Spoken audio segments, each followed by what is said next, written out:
Hi hello ಎಲ್ಲರಿಗೂ ನಮಸ್ಕಾರ ಗೆಳೆಯರೆ. ಸ್ನೇಹಿತರೆ, ನಮ್ಮ ಕೃಷಿ ಸಚಿವರಾದ ಚೆಲುವರಾಯಸ್ವಾಮಿಯರವರು ಇಲ್ಲಿ ಕೃಷಿ ಇಲಾಖೆಯಲ್ಲಿ ಸುಮಾರು 750 ಹುದ್ದೆಗಳನ್ನ ನೇಮಕಾತಿಯನ್ನು ಮಾಡ್ಕೊಳ್ತೀವಿ ಅಂತ ಒಂದು ವಿಧಾನಸೌಧದಲ್ಲಿ ಹೇಳಿಕೆಯನ್ನು ಕೊಟ್ಟಿದ್ದಾರೆ. ಇಲ್ಲಿ ಕೃಷಿ ಇಲಾಖೆಯಲ್ಲಿ ಕಾರ್ಯಚಟುವಟಿಕೆಗಳನ್ನು ಇಲ್ಲಿ ಸಮರ್ಪಕವಾಗಿ ನಿರ್ವಹಿಸಲು ಅನುಕೂಲವಾಗುವಂತೆ ಕ್ಷೇತ್ರ ಮಟ್ಟದಲ್ಲಿ ಖಾಲಿ ಇರುವ ಸುಮಾರು 700 ಕೃಷಿ ಅಧಿಕಾರಿಗಳು ಮತ್ತು ಸಹಾಯಕ ಕೃಷಿ ಅಧಿಕಾರಿಗಳ ಹುದ್ದೆಗಳನ್ನು ಭರ್ತಿ ಮಾಡಲು ಇಲ್ಲಿ ಕ್ರಮ ವಹಿಸಲಾಗಿದೆ ಅಂತ ಕೊಟ್ಟಿದ್ದಾರೆ. ಅಂದರೆ ಈಗಾಗಲೇ ಈ ಒಂದು ಹುದ್ದೆಗಳನ್ನ ನೇಮಕಾತಿಯನ್ನು ಮಾಡ್ಕೊಳ್ಳೋಕ್ಕೆ ನೇಮಕಾತಿ ಪ್ರಕ್ರಿಯೆ ಚಾಲನೆಯನ್ನು ಕೊಟ್ಟಿದ್ದಾರೆ ನಮ್ಮ ಕೃಷಿ ಸಚಿವರಾದ ಚೆಲುವರಾಯಸ್ವಾಮಿ ಅವರು. ಇಲ್ಲಿ ನೋಡೋದಾದರೆ 2023-24ನೇ ಸಾಲಿನ ಕೃಷಿ ಇಲಾಖೆಯ ಸಾಧನ ಮತ್ತು ಬಾಕಿ ಉಳಿದ ಕಾರ್ಯಕ್ರಮಗಳ ಅನುಷ್ಠಾನದ ಕುರಿತು ವಿಧಾನಸೌಧದಲ್ಲಿ ಕೃಷಿ ಇಲಾಖೆಯ ಪ್ರಗತಿ ಪರಿಶೀಲನೆ ಸಭೆಯಲ್ಲಿ ನೀವು ನೋಡ್ಬೋದು. ಪ್ರಗತಿ ಪರಿಶೀಲನಾ ಸಭೆಯಲ್ಲಿ ಇಲ್ಲಿ ಆ ಒಂದು ಸಭೆ ನಡೆಸಿದ ನಂತರ ಸುದ್ದಿಗಾರರೊಂದಿಗೆ ಮಾತನಾಡಿದ ಅವರು ಸುಮಾರು 100 ಕೃಷಿ ಅಧಿಕಾರಿಗಳು ಮತ್ತು 650 ಸಹಾಯಕ ಕೃಷಿ ಅಧಿಕಾರಿಗಳ ಸೇರಿದಂತೆ ಸುಮಾರು 750 ಹುದ್ದೆಗಳನ್ನು ಭರ್ತಿ ಮಾಡಲಾಗುವುದು ಅಂತ ಕೊಟ್ಟಿದ್ದಾರೆ.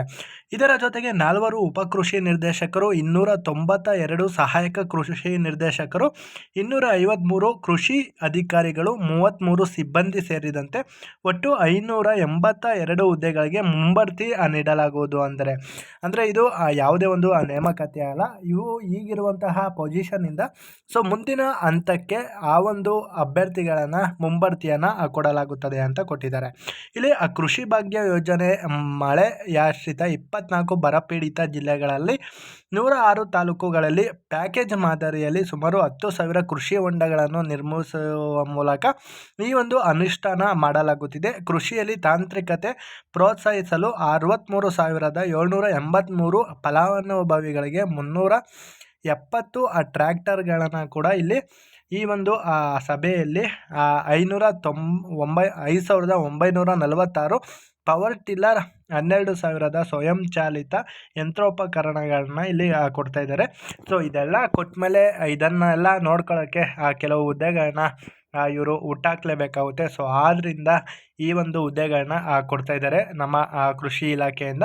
ಸುಮಾರು 750 ಹುದ್ದೆಗಳನ್ನ ಹೊಸದಾಗಿ ನೇಮಕಾತಿಯನ್ನು ಮಾಡಿಕೊಳ್ಳಲು ನಮ್ಮ ಕೃಷಿ ಸಚಿವರಾದ ಚೆಲುವರಾಯಸ್ವಾಮಿರವರು ಒಂದು ಸಭೆಯನ್ನು ಮಾಡಿ ತೀರ್ಮಾನವನ್ನು ಕೂಡ ಕೈಗೊಂಡಿದ್ದಾರೆ. ಈ ಒಂದು ತೀರ್ಮಾನ ಕೈಗೊಂಡ ಮೇಲೆ ಇನ್ನೇನು ಕೆಲವೇ ತಿಂಗಳಲ್ಲಿ ಈ ಒಂದು ನೇಮಕಾತಿಗೆ ಅಧಿಸೂಚನೆಯನ್ನು ಕೂಡ ಹೊರಡಿಸುತ್ತಾರೆ.